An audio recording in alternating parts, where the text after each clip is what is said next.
Asuma here with another Minecraft tutorial. Today I'm going to show you how to build the Wither Nether Farm, and I'm going to start off by making it very clear that if you want to build a mob trap like this, it relies on the environment that it's in, and right now we're in the perfect environment to show off the maximum efficiency it can achieve because there's no other spawnable areas but inside our mob trap. So if you're thinking of building this, you must bear in mind that this is just a small part of the work building the mob trap itself, and that you'll need to condition the nether by removing spawnable areas. Now you can do that by half slabbing or blowing it up with TNT or covering it in with lava, but building the mob trap itself, this is just a small part of what you need to do to get one of these working. And the reason I wanted to make this clear is because I've often got comments before on mob spawning videos about people building them and then there's no mob spawning inside, and it's always because you have to condition the environment that it's in. So with that out of the way, it's time to start the tutorial, and the first thing that you want to do is find yourself a nether fortress and locate a crossroads like this within it. Now these are very common. I don't think I've ever seen a fortress without them, so it shouldn't be too difficult to find, but it's important to point out that you want an open one like this and not one with a structure or a building in the middle or any type of ceiling around it at all. Now the netherrack doesn't count because this has just been generated inside of it, but if you have any sort of nether brick ceiling or structure around it, then you don't want to use that. You need a nice open one like this. The crossroads have an area around them in which the wither skeletons can spawn, and it's in this area that we're going to be building our mob trap. Now I would recommend searching for two of these crossroads next to each other like we have here. If you're going to put a lot of time and effort into building this, then it's probably worth finding two next to each other so you can double the amount of spawning space inside your mob spawner. Now any more than two is probably a little excessive and also very difficult to find as well, so you should be able to find two of these next to each other with a little bit of searching, but if you can only find one, that would be fine as well. So I need to show you the areas around the crossroads, and to do that I'm just going to have to pop into MC Edit and remove all of this netherrack. So I built a box around the crossroads to show you where the wither skeletons can spawn, and if you want to do this with two crossroads, you want to make sure they're directly next to each other like these ones are, and that they don't have a normal bridge section in the middle, because otherwise you're not going to have two of these areas directly next to each other for your mob spawner to be built in. But what I would recommend doing is, just as I've done here, clear the area around it so you can build your mob spawner and actually build this frame physically, because it's going to help you a lot to have this to know exactly where it is you're building your mob spawner. So to build this, what you want to do is come to the corner here and count out 7 blocks like this, and then that's as far as the area goes. And now you want to count down. You got the original 1, 2, 3, 4, 5, and then the 6th block down from where you counted out by 7, that's going to be the bottom of the area. Now if you do the same thing on the other side, we come out 7 blocks and go down 6, then you're going to have marked out the area on these two sides. You can just build out to where the 2 points meet like this. And then when you get to this block here and you've placed that, you want to go up 1, 2, 3, 4, 5, 6, 7, 8, 9, and then you found the top of the area there. And you can just do the same thing in each corner. Then you can build the bottom parts of the frames and go up 9 blocks, and once you've done that in all 4 corners, you can just build across like this so the area is fully defined. So when you finish marking out your area, the next step is to remove the fortress so that you have some space to build the trap.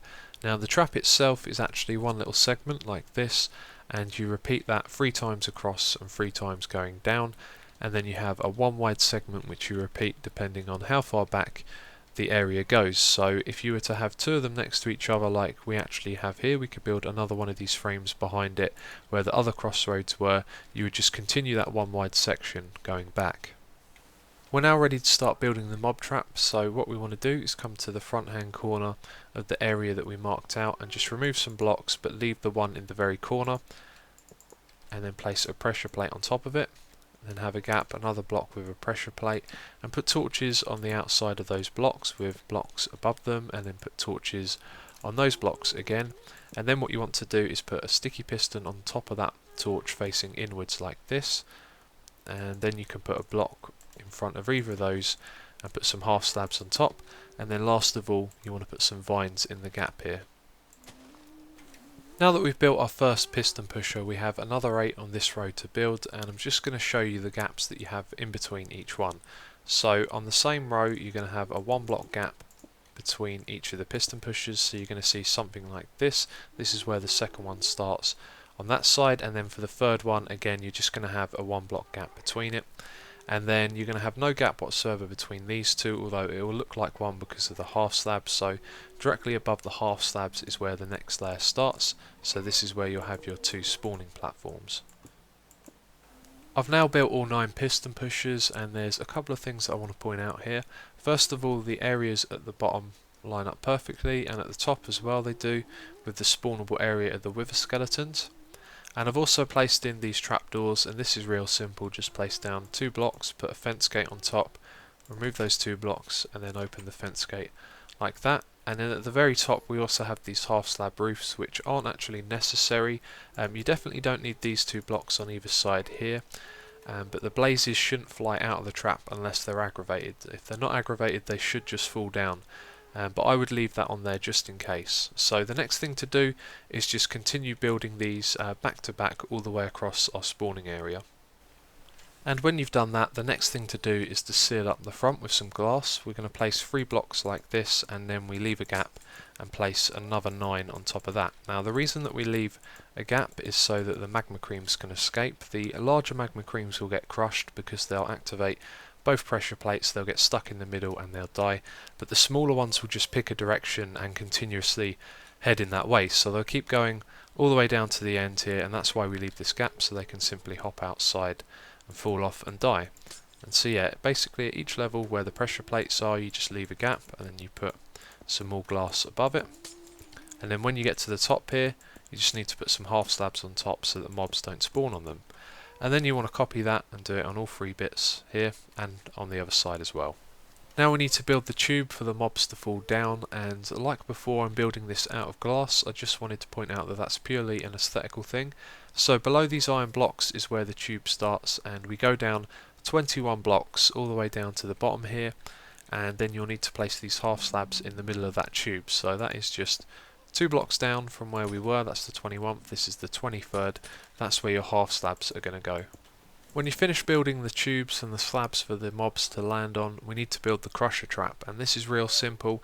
We just got a row of sticky pistons with some blocks in front of them, and they've got some blocks on top too with some redstone wire to power them. Now the problem with this is not all of the pistons are going to extend because the redstone is going to run out, so I'm going to show you how you can fix that.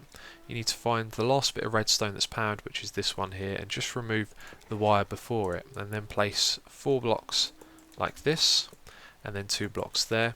What you want to do is place 3 wires like that, a repeater facing into this bit here, put a block on top of that on top of that wire there, and then 2 more wires like this, and now you'll see that they're extended all the way down to the end. Now one more thing you need to do is put half slabs on top of all of this like so. You don't have to put one on top of the repeater because mobs don't spawn on there, and this is just to stop mobs spawning on top of the blocks that we placed down. So that is about it for this tutorial. I've now removed all of the blocks in 144 radius around the farm so that you can see it at its maximum efficiency. And what you do from this point on is build the little area around it. You might want to put another row of blocks here so that the blazes can't attack you. And the crushers themselves, how did that guy get out? He didn't. Okay. The crushers themselves will one-hit kill the pigmen and the skeletons, and they won't hurt the withers. I'm not really sure if that's a glitch or a feature. You'll see that they don't even take any damage. Now what you might want to do is add a timer, so you can press a button to activate the crushers, and you could set that up to either kill the blazes or to bring them down to one-hit kill, which would be very useful because it would make it a good experience farm as well. I'd also like to say thank you to KaboPC for making a mod that allows you to see what mobs can spawn in the area that you're in. So by pressing F3 it brings up a list of monsters. If we fly up into the area where the fortress used to be, you can see it lets us know where wither skeletons can spawn as well. And that was really useful in identifying the area around the crossroads where they could spawn in. So if you want to use that mod, there's a link to his video on the screen, and in the description of that video there is a link to download his mod. So that is it for this tutorial. As always, if you have any questions, just leave a comment in the comment box, and thank you for watching. I'll catch you next time.